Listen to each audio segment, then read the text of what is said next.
Yo yo yo, marami sa akin nagtatanong guys kung pinapasukan daw ba ako ng big order.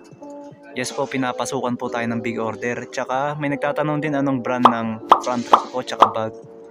Tatalakin natin yan dito guys sa video. Yun na pa rin yung item. Kita nyo, no? Isang box yan. Big order yan guys. May kokomelong pa dito.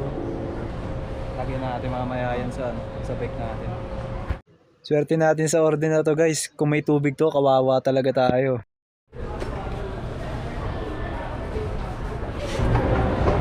Kita nyo guys, ang laki niyan. Dito nga guys, nilalagyan na natin siya ng harness rope para secured yung order. Yan na tol, kita nyo na yan. Ganito yung setup niya. Ayan na guys, dito na tayo sa park suit. Dito natin siya di-deliver. Kita nyo naman guys, punong-puno yung cargo ko dito. Pati bag ko punong-puno.